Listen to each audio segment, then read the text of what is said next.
오늘 우리는 본문에서 한 고귀한 성도가 지독한 시험을 당하는 장면을 목격하고 있습니다. 그는 하나님과 자기를 믿어준 주인 앞에서 어떤 태도를 취할 것인지, 지금 눈앞에 아른거리는 유혹의 쾌락에 빠질 것인지 선택해야 하는 순간에 있습니다. 노예의 신분인 자신을 믿어주고 모든 것을 맡겨준 주인, 그 아내가 적극적으로 유혹하고 있는 이 곤란한 상황에 부딪혀 있는 것입니다. 사람이 이렇게 관계가 있는 사람의 어떤 것들은 뿌리치기가 쉽지가 않지요. 그런데 그는 훗날 30세에 대이집트 제국의 총리가 되는 요셉입니다.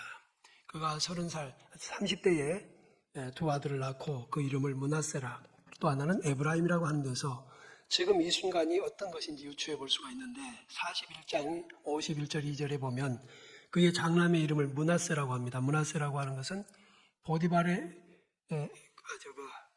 바로 왕이 요셉의 이름을 애굽식으로 바꿔주지만 요셉은 자신의 아들들을 히브리식으로, 다시 말하면 자기 조국 하나님의 백성의 이름으로 다시 바꿉니다. 그래서 므낫세라는 말은 하나님이 내 모든 고난과 내 아버지의 온 집 일을 잊어버리게 하셨다. 제가 요즘에 계속 말씀드리잖아요. 우리 인생의 주인은 하나님, 그 다음에 우리가 무엇을 표현할 때는 주어 하나님을 생략하지 마라. 여기서 요셉은 하나님이 내게 이렇게 말해요. 하나님이 내게. 그 다음에 차남의 이름이 52절에 나오는데 에브라임이라고 그래요. 에브라임. 그 뜻은 한마디로 말하면 번성하다는 뜻입니다. 하나님이 나를 수고한 땅에서 번성하게 하셨다. 여기서도 역시 그는 하나님을 들먹입니다. 여러분도 그렇게 하시기 바랍니다. 이게 신앙생활이에요. 좀 어쩌면 내가, 나가 이게 아니고 하나님입니다. 자, 그런데 그 하나님의 말씀에는 하라는 명령과 하지 말라는 금지 명령도 있습니다. 아시죠? 우리는 사람이 이 두 가지 명령 앞에서 성장합니다. 어렸을 때 우리는 부모들이 뭐라고 하셨죠, 우리에게? 하나와 하지 말라를 가르치신 거예요. 부모님들이 똑바른 부모는 이렇게 가르치는 거예요. 해야 할 것과 하지 말 것. 분명히 가르치셔야 돼요. 그러지 않으면 그 아이는 불행해집니다. 내 눈앞에 있을 때 내가 보호하니까 어떤 불행도 가만다 하지만 우리는 이 스라, 곧 우리의 날개 아래서 벗어나야 할 자녀들이 때가 온다는 것을 알아야 돼요. 여기 계신 여러분, 자식 다시 한번 강조합니다. 내 눈에만 이쁜 자식 만들지 말고 남의 눈에도 이쁘게 만들어야 된다. 아멘. 우리 그리스도인들이 버르장머리 없는 자식을 만들면 안 된다. 예의 모르는 아이, 뛰어야 할 자리인지 가만히 있어야 할 자리인지 모르게 만들면 안 된다.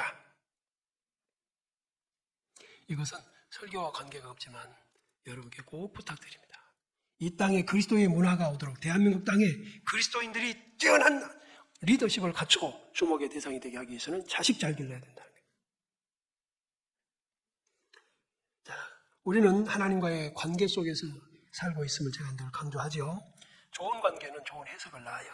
그런데 아무리 좋은 말도요, 나쁜 관계에서는 오해나 곡해를 하기가 쉬워요. 반대로 좋은 관계라면 아무리 나쁜 얘기를 들어도 그걸 좋은 쪽으로 해석하려고 노력을 해요. 또 그렇게 받아들여 줍니다. 여러분, 같은 말도, 같은 부모도 어떤 때는 이해하지만 어떤 때는 반발합니다. 뭔가 관계에 문제가 있어요. 여러분과 제가 받은 하나님의 말씀도 하라는 명령과 하지 말라는 명령이 있는데 그때에 내가 하나님 앞에 어떤 관계를 설정해 놨느냐에 따라 그 말씀이 쓰디쓰기도 하고 달콤하기도 한 거예요. 똑같은 일에도 그렇습니다. 자, 이런 관계 가운데 있는 요셉과 보디발 그리고 그의 아내의 지금 이 관계 속에서 문제가 왔어요. 우리는 다 아직 관계 속에 살기 때문에 이 관계를 전제해야 됩니다. 자, 날마다 유혹하는 이 보디발의 아내 요셉 주인의 처입니다. 분명히 그 말씀하죠. 금하시다. 이 집안에서 어떤 것도 내가 금한 게 없는데 당신만은 금하셨다. 왜? 당신은 그분의 부인이기 때문에, 아내가 되기 때문입니다. 그런데 이 여인은 상관없습니다. 아주 음욕에 불타서 날마다 그랬다고 그랬어요. 날마다. 제가 서울의 한 기도원에서 어느 목사님이 성적으로 타락했던 순간을 친구 목사에게 털어놨던 것. 그리고 그 얘기를 듣고 이와 비슷한 장면이었던 것을 생각해 봤어요. 야, 요셉 부인이, 보디발의 부인이 요셉을 불러들였을 때 집안에 있다 없다? 누가? 아무도 없었다? 이것은요, 그 큰 일을 하는 집안에서 일부러 모든 사람을 다 내보냈다는 뜻이에요. 그날은 뭔가를 이루겠다는 것이죠. 이렇게 적극적으로 요셉을 유혹하고 있어요. 이 모습은요, 오늘 우리 그리스도인들이 사회생활 중에서 받는 유혹과 비슷한 면이 많습니다. 그래서 우리는 날마다 유혹을 하는 이 요셉의 저지에서 죄송합니다. 이제 또 날씨가 차가워지니까 목이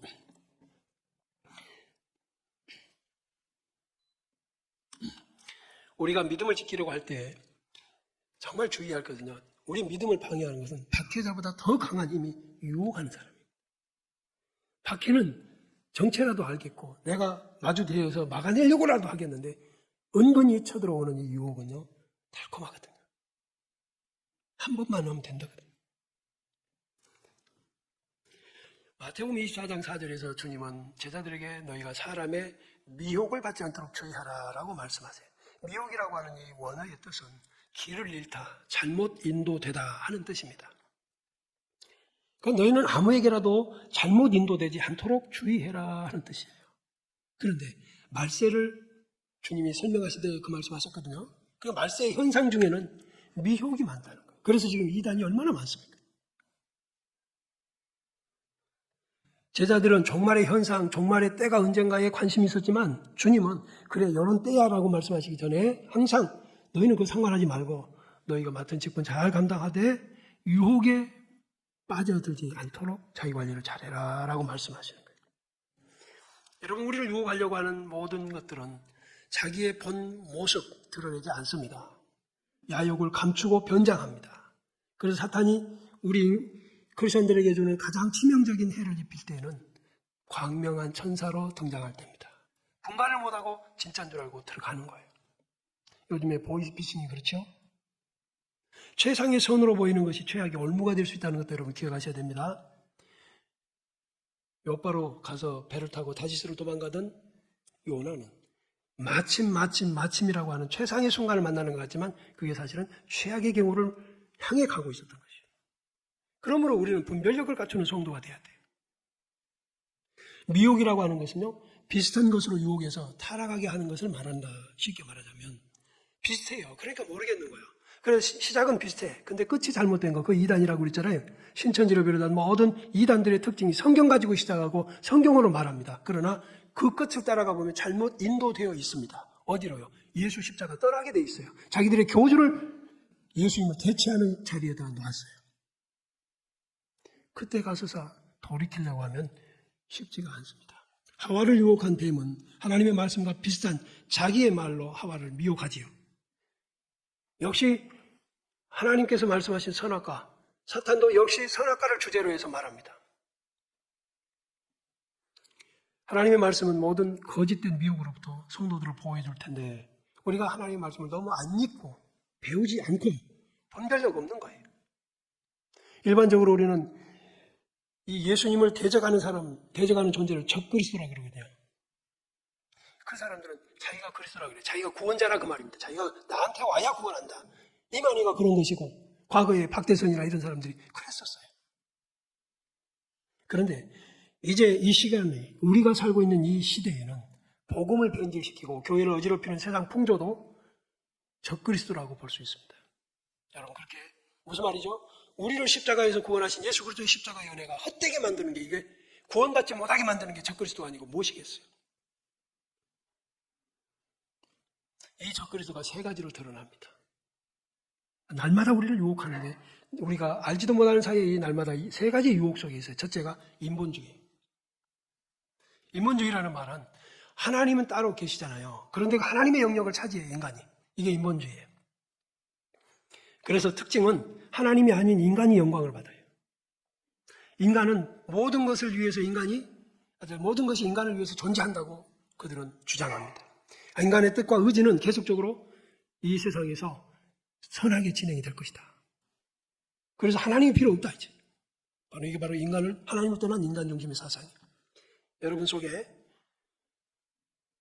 자신을 돌아보고 내가 하나님의 종인지, 사람의 종인지 잘 한번 돌아보시는 시간을 가지시기 바랍니다. 두 번째로는 물질주의입니다. 물질이면 모든 것이 가능하다. 돈만 있으면 된다. 그런 사고에 빠진 사람들이 신앙생활에서 떠나게 돼 있죠. 물질만 인생의 의미야. 이것만 많이 가지고 있으면 나는 어려운 게 없어? 두려울 게 없어? 아니지요. 자, 세 번째, 세속주의예요. 이거 정말 저는 이게 가장 무서운 거라고 봅니다. 교회는 세상에 속해야 되지만은 세상 속에 있지만 세속화되어서는 안 됩니다. 세상을 닮아서는 안 된다고요. 그럼에도 불구하고 안타깝게 세상 풍조가 교회로 밀려듭니다. 어떻게 밀려옵니까? 여러분 한 분 한 분이 세속화될 때 바로 그게 교회 세속화입니다. 복음, 곧 하나님의 말씀의 권위나 교회의 질서가 세속의 무분별한 유행을 따라서 뒤집히고 혼란을 경험하고 있습니다. 지금 이 모든 상황들을 주님은 마태복음 24장에서 미리 말씀해 주셨는데도 제자들도 그 말씀의 내용보다는 그 어느 때가 문제라 이렇게 생각하는 것처럼 오늘 우리 크리스천들도 언제가 그때지? 그러면서 지금 날마다 유혹을 받고 있다는 사실은 모르고 있는 것 같아요. 그래서 누가복음 21장 34절에서 너희는 스스로 조심하라. 그렇지 않으면 방탕함과 술 취함과 생활의 염려, 자, 세 가지, 방탕, 술 취함, 생활의 염려. 이것은 마음을 둔하게 하는 거예요. 마음을 둔하게 한다는 말은 영적으로 민감함을 둔하게 만든다는 거예요. 신경을 다른 곳에 쓰고 있다는 뜻이에요. 여기 마음이란 일반적인 우리 마음을 얘기하는 게 아니에요. 하나님을 향해 열려있는 영적 상태가 둔해지는 거예요. 그렇게 살다 보면 뜻밖의 정말 종말이 온다는 것이죠. 여러분, 우리가 날마다 유혹받는 선악과의 특징을 한번 말씀을 또 드립니다. 선악과는요, 보암직도 하고 어쩌다 그죠? 탐스럽기도 하고 먹음직도 하고 보기만 해도 선악과는 이거예요. 쉽게 표현하자면 나를 보기만 해도 행복해져요. 나를 가지면 행복해져요. 나를 만지면 행복해져요. 라고 우리를 유혹한다고요. 보디발의 아내는 명령까지 되어 있어 거기서. 저 주인이 아내로서 종에게 명령하는 거예요. 나와 동침하자. 권위를 가진 명령입니다. 이거 원어를 제가 일부러 한번 좀 찾아봤어요. 그랬더니 이거 명령조입니다. 명령조예요. 너 나와 동침하자. 자, 여러분, 그러면 그 여인과 동침을 하면 보디발의 지위를 얻습니까? 주인이 될 수 있나요? 이제부터 이 말씀에 집중하셔야 돼요. 우리는 하나님의 금하신 것을 지킬 때에 임마누엘을 누릴 수 있습니다. 하나님이 금하신 것을 지키면 우리에게 하나님은 복이 됩니다. 요셉은 팔려온 종노예입니다. 그러한 그에게 과분할 정도로 두터운 신뢰가 쌓였습니다. 그는 주인 보디발의 전 재산을 맡아 관리하게 됐을 뿐 아니라 자신과 같은 처지인 수많은 노예를 다스리는 청지기까지 되었습니다. 여러분, 이런 상황을 어떻게 표현하겠습니까? 이건 묘하게도요, 우리 인류의 조상인 아담과 하와가 겪은 것과 비슷한 면이 있습니다. 그죠? 아담은 피조물 중에 하나예요. 요셉은 팔려온 수많은 종들 중에 하나입니다. 창조자 하나님께서 아담에게 만물을 다스리라 하신 것처럼 보디발은 요셉에게 자신의 재산과 종들을 맡겨서 다스리라고 하십니다. 똑같아요. 그런데 아담이 선악과의 유혹을 받듯이 요셉도 역시 주인이 금한 아내의 유혹을 받습니다. 여기 창세기 3장 6절에서 여자가 그 나무를 본즉 이라고 하는 이 본다 이 말에 이것도 역시 원어적인 의미는 직접 보아서 확인한다는 뜻입니다. 또 관찰한다, 주의한다 이런 뜻입니다. 거기서 슬쩍 지나는 게 아니라 가서 보고 있는 거예요. 여러분 보지 말아야 하는데 말입니다. 그러니까 보암직도 하고 그럼 점점 빠져들어가는 것이에요. 선악과를 주위에서 보고 관찰하면서 이 말의 의미는 관심이 있었다는 뜻이죠. 여러분 관심 없는 것은 주의하지 않지요. 관심이 없는 것은 눈앞에 하는 거라도 치우라고 하지 그걸 볼 리가 없어요. 일부러 찾아서 볼 리가 없다고요. 그러면 요셉도 그 여인을 보았겠지. 그런데 요셉은 관찰했을까요? 아니에요. 도망간 거예요. 그게 도망의 이유입니다. 아멘. 주위에서 보지 않으려고, 관찰하지 않으려고 겉옷을 붙잡고 사정하는 이 여인, 겉옷을 붙잡고 명령하는 주인의 아내를 뿌리치고 도망을 간 것입니다. 왜 그랬을까요? 바로 그게 하나님이 금하신 명령을 그는 기억하고 있었기 때문에. 우리는 날마다 이러한 유혹을 받습니다. 하나님이 금하셨는데도 불구하고 우리를 자꾸 그럽니다. 여러분, 마귀는요, 자기가 멸망할 존재라는 걸 알고 있습니다. 그래서 우리가 가진 게 너무나 부러운 거예요. 우리 성도가 가지고 있는 이 구원의 은혜가 하나님의 자녀라는 영생의 자리가 너무나 부러워서 우리가 그것을 빼앗고 싶어요. 안 되면 최소한 자기가 함께 망하고 싶어 하는 거예요. 우리가 그렇게 가치 있는 존재입니다. 아멘. 우리에게 주어진 그리스도 예수의 십자가의 은혜는 사탄이 부러워할 만큼 어떻게든지 날마다 그것을 빼앗고 싶어 할 만큼 가치 있는 것입니다. 스스로 자기가 가치가 있다고 생각하지 못한 사람은 어디 가면 주눅듭니다. 그러나 여러분은 이제 이렇게 하셔야 돼요. 나는 가진 게 없고 세상의 가치 질서로는 내가 별로 내놓을 게 없지만 앞설 수 없지만 창조주 하나님이 그리스도 예수를 독생자를 통해서 나를 던지셨으니 그분 앞에서 내가 얼마나 가치 있는 존재나. 아멘. 그것을 믿으시기 바랍니다. 이것은 마인드 컨트롤 하는 게 아니라 진리 대신 하나님이 말씀하신 선포된 내용이니까 우리가 그걸 붙드는 게 신앙생활을 하는 거예요. 목사도 여러 가지 계층이 있는데 여러분이라고 안 그러겠어요? 이게 다 우리 인정하고 삽시다. 옛날에 속담이 많이 틀린 게 이제 요새는 문화의 변경을 통해서 있지만 옛날에 이런 말이 진짜 틀렸어요. 옛날에는 사람 위에 사람 없다고 했더니 요새는 다 있죠? 지금은 102층까지도 지어놨어요. 우리는 정신 차려서 위에 있을 사람, 앞에 갈 사람 다 보낼 건 보내고 시기 질투하지 말고 내가 하나님의 눈앞에 있으면 됩니다. 임마누엘을 누릴 수만 있다면 돼요. 여러분, 우리 만약을 한번 가정을 해봅시다. 제가 이 말씀 준비하면서 이렇게 여러분과 함께 의논해 보고 싶었어요. 만약에 요셉이 보디발의 아내의 유혹을 뿌리치지 않았더라면, 아이고 사모님 왜 그러세요? 그러면서 넘어졌더라면 어떻게 될 뻔봤어요? 그래도 총리 됐을까요? 그래도 하나님이 임마누엘 하셨을까요? 여러분, 쾌락은 순간이지만 후회는 평생이요. 이건요, 수치입니다.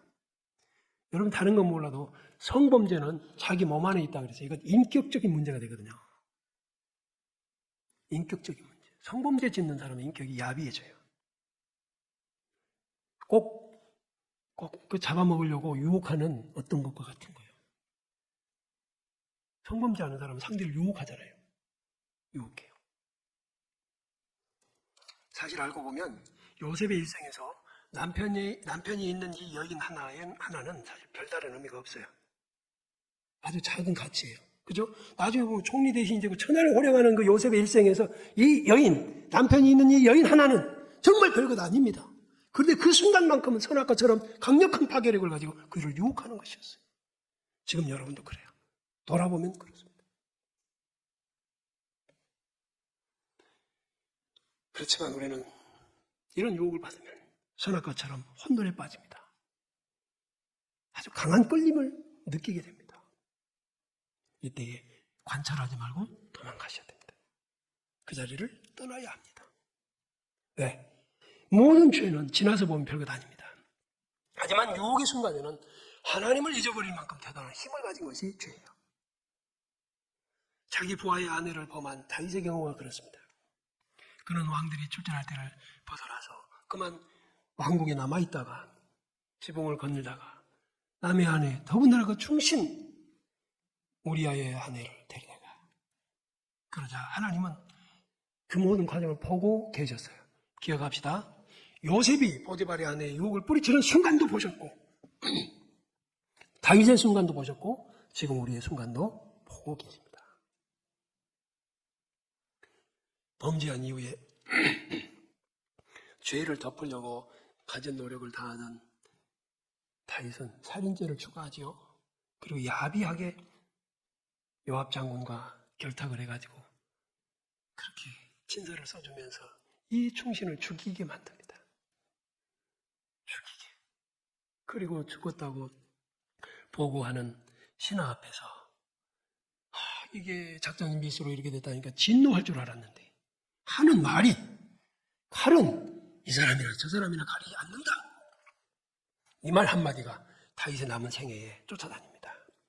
그래서 형제간에 칼이 자식이 아버지인 자기를 죽이려고 칼을 들고 덤비는 거죠. 여러분 우리 하나님 어떤 분인지 아셔야 돼요. 하나님은 눈 멀고 귀 어두운 존재가 아닙니다. 우리의 말 한마디 한마디가 우리의 운명이 되게 하시는 분이세요. 우리 행동거지 하나하나를 그분은 보시고 행한 대로 갚으시는 분이세요. 소위 말해서 응징하시는 것이죠. 왜? 네가 누구길래 감히 지금 그렇게 말씀하시는 거예요. 나단 선지자를 타이색에 보내셔서 말씀하십니다. 사무엘하 12장 7절 이하에 보면 엄중하게 말씀하시죠. 제가 부지런히 읽어드릴까요? 이스라엘의 하나님 여호와께서 이와 같이 이르시기를 내가 너를 이스라엘 왕으로 기름 붓기 위하여 너를 사울의 손에서 구원하고 네 집 주인의 집을 내게 주고 네 주인의 아내들을 네 품에 두고 이스라엘과 유다 족속을 내게 맡겼느니라. 만일 그것이 부족하였을 것 같으면 내가 네게 이것저것을 더 주었으리라. 그러한데 어찌하여 네가 여호와의 말씀을 업신여기고, 자, 첫째 말씀 업신여기는 게 죄예요. 두 번째, 나 보기 악을 행하였느냐. 하나님 못 볼 거라고 하나님을 눈먼 존재로 이해하는 거, 이게 죄입니다. 이런 사람이 죄 짓는 거예요. 그래서 무신론자들은 도덕과 윤리를 벗어나게 돼 있는 거예요. 진짜 신앙인들은 도덕과 윤리가 열매로 나오게 돼 있어요. 참 신앙인들은 그래요. 왜? 하나님이 함께 계시는데, 하나님이 보고 계시는데 어떻게 악을 행하냐고. 하나님이 금지하신 것을 어떻게 그렇게. 네가 여호와야, 어찌하여 네가 여호와의 말씀을 업신여기고 나보기에 악을 행하였느냐. 네가 칼로 햇사람 우리아를 치되 암몬 자손의 칼로 죽이고 그의 아내를 빼앗아 네 아내를 삼았도다. 다 보고 계시다는 뜻이. 여기서 또 하나, 여기서 또 하나. 하나님 우리가 죄 짓는 순간에 끼어들지 않으신다는 거예요. 막지 않으신다는 거예요. 우리가 그 말씀이 생각나서 중단을 해야 되지 그것까지 막아서는 분은 아니시라는 거예요. 그만큼 우리를 믿어주신 분이라는 거예요. 우리가 하나님의 말씀 앞에서 어떤 유혹을 받을지라도 금하신 것은 하지 않을 수 있을 만큼 않을 줄 알고 기대하시는 하나님이시라는 거예요. 여러분은 그렇게 하나님이 기대하신다는 사실을 믿으시기 바랍니다. 그분의 기대를 어그러뜨리지 마시고 그분의 기대를 배신하지 마세요. 이제 네가 나를 업신여기고 햇사람 우리아의 아내를 빼앗아 네 아내를 삼았음즉 칼이 네 집에서 영원토록 떠나지 않으리라. 그래서 압살롬이 그 형 암논을 칼로 죽이잖아요. 기가 막힌 거야. 내가 내 자식 앞에 상상해봐요. 여러분 자녀들이 형제간에 죽인다면 왕의 자리가 어찌 행복하겠어요. 그게 잊혀질 수 있는 일인가. 다윗이 눈 감을 때까지 이 아픔을 어찌 잊었겠습니까? 아주 가슴에 회한이 되었을 것입니다. 깊은 상처가 되었을 것입니다. 누가 그렇게 만들었나요? 여호와의 말씀을 업신여기고 저지른 죄, 본인 때문에. 그래서 죄는 남을 이갈는 게 아니라 자기를 향해 일을 가는 거예요. 죄의 결과는. 내가 그때 왜 그랬을까? 내가 왜 그랬을까 하고 일을 가는 거예요. 자기를 향해. 그래서 지옥에서는 슬피 울며 이를 갈미 있다고 하셨는데 바로 그게 누구를 원망하는 게 아니라 자기를 원망하는 거예요. 여러분 얼마나 불행한 일입니까? 남이 나를 이렇게 만들어도 억울한데 내가 나를 왜 그랬을까? 왜 그랬을까? 왜 그랬을까? 오늘 이 말씀을 듣는 여러분을 하나님은 사랑하셔서 부르신 줄로 믿으시고 이 말씀 앞에서 그야말로 개과천선하셔야 됩니다. 이런 기회 많지 않을 것입니다. 여호와께서 또 이와 같이 이르시기를 보라 내가 너와 내 집에 재앙을 일으키고 여러분 집안에 평안하기를 원하시면 하나님 말씀 없이 여기면 안 된다는 거 아시겠죠? 재앙이 일어나 재앙이. 그 다음에 또 내가 네 눈앞에서 네 아내를 빼앗아 네 이웃들에게 주리니 그 사람들이 내 아내들과 더불어 백주에 대낮에 동침하리라. 너는 은밀히 행하였으나 나는 온 이스라엘 앞에서 백주에 이 일을 행하리라. 그대로 되지요? 하나님이 가장 분노하시는 게 하나님을 업신여기고 죄짓는 거예요. 그래놓고 기도한다는 거예요. 그래놓고 이것저것 달라는 거예요. 얼마나 뻔뻔합니까? 자, 여러분 다시 봐요. 요셉은 그렇게 강한 유혹을 받는데도 우리 주인님 생각합니다. 그리고 하나님이 금하신 것을 난 할 수 없다고 합니다. 요셉의 삶은 우리 주님의 삶의 모습입니다. 무흠입니다. 욥기 31장 1절에 욥이 이렇게 고백하지요. 내가 내 눈과 언약을 세웠나니 어찌 처녀에게 주목하랴. 그리하면 위에 계신 하나님께서 내리시는 분깃이 무엇이겠으며 높은 곳에 전능자께서 주시는 기업이 무엇이겠느냐. 불의한 자에게는 환난이 아니겠느냐. 행악자에게는 불행이 아니겠느냐. 그가 내 길을 살피지 아니하시느냐. 내 걸음을 다 세지 아니하시느냐? 만일 내가 허위와 함께 동행하고 내 발이 속임수에 빨랐다면 하나님께서 나를 공평한 저울에 달아보시고 그가 나의 온전함을 하시기를 바라노라. 욥의 요셉처럼 하나님 앞에 온전했던 욥의 고백이 바로 이겁니다. 내가 내 눈과 언약을 세웠다. 여러분 보는 거 조심해야 됩니다. 날마다 유혹이라는 것이 첫째는 보는 눈으로 오니까. 어째 처녀에게 주목하겠는데 내 아내가 있는데. 주목이 여기 또 나오죠. 본다는 뜻입니다. 관찰한다는 뜻이잖아요. 왜 그렇게 보겠느냐. 여러분 처녀에게 주목하고 설사 그렇게 해가지고 성범죄를 이뤘다고 한들 인생의 한 부분입니다. 부분일 뿐이에요. 얼마나 불행하고 회한이 될까. 그런 일이 가정을 파괴할 것이고 자녀들이 모멸감 때문에 인격이 무너지고 갈아지는 그 불행 속에 살게 되는 것입니다. 하나님의 은혜를 참으로 받은 사람들에게 일어나는 한 가지 공통적인 의식이 있는데 그것은 바로 정결에 대한 의식입니다. 하나님의 은혜가 진짜 임하는 택함받은 구원받은 백성이 분명한 사람에게 있는 것은 예수 그리스도의 십자가의 은혜가 너무나 감사해서 나는 이후로 죄를 짓지 않는다 하는 노력이 있습니다. 그리스도의 십자가 속죄 사건은 바로 우리의 정결함에 관한 것이기 때문입니다. 거룩하신 하나님께서 독생자를 희생하기까지 값을 치르고 구하신 자기 백성의 정결함에 눈뜨는 사람이 거듭난 사람이요. 마귀는 그렇게 구하신 하나님의 백성이 우리를 육체의 정욕과 세상의 것에 빠뜨리고 멸망시키려고 한순간도 포기하지 않고 있어요. 어느 누구 하나 예외가 없습니다. 믿으시기 바랍니다. 이 가운데서 기도하지 않는데 시험 들지 않을 사람 없습니다. 기도 생활 안 하는데 시험 들지 않을 사람 하나도 없어요. 악령의 역사 이길 사람 하나도 없어요. 그럼에도 불구하고 우리는 이 핑계 저 핑계로 둘러대면서 처음 사랑을 회복하지 않는 이들이 있습니다. 이미 어떤 말에도 굳어진 화인 맞은 양심 같은 정말 불행한 사람들 그렇게 되지 않기를 다시 말씀드려요. 사탄은 이미 그런 사람을 구별해냈어요. 이미 마음의 불신과 불만과 불평으로 가득히 채우는 중입니다. 틀림없을 거예요. 지금 기도 생활 안 하는 분들 마음속에 이게 있어요. 하나님 말씀 안 믿어요. 하나님 말씀 없인 여기잖아. 그렇게 살아봤잖아. 그런 말 합니다. 불신, 불만, 불평 가득히 채워. 사탄은 그야말로 날마다 불신, 불평, 불만으로 여러분을 유혹하고 있습니다. 그러니까 우리가 날마다 유혹받는 것은 성적 범죄뿐 아니라 이렇게 하나님의 말씀을 업신여기도록 요셉이 하나님 의식에서 범죄하지 않은 것은 신앙적인 면이라면 주의를 의식하여 그 안에 유혹을 물리친 것은 인격적인 면입니다. 여러분 신앙생활 잘하면 인격적으로도 이렇게 참 멋진 사람이 될 수 있어요. 유혹은 하나님과의 관계를 단절하게 만드는 사탄의 전략입니다. 하나님과의 관계는 보급품, 보급로예요. 보급로. 우리 인생에 필요한 모든 것이 하나님께로 오죠. 근데 그걸 딱 차단해. 그래서 우리를 불행하게 만들고 고립시키는 거예요. 인간관계에도 그래서 치명적인 상처를 주고 고립하여서 불행한 인생이 되게 만든다고요. 하나님은 금하신 것으로 우리를 보호하신다고 믿으시기 바랍니다. 하지 말라. 그것은 우리에게 유익된 것이지 우리의 유익을 방해하는 것이 아닙니다. 금하신 것을 지키면 거기에 행복이 있어요. 하나님께 기도하면 들어주시는 응답의 기쁨도 금하신 것을 지키는 사람들에게 있습니다.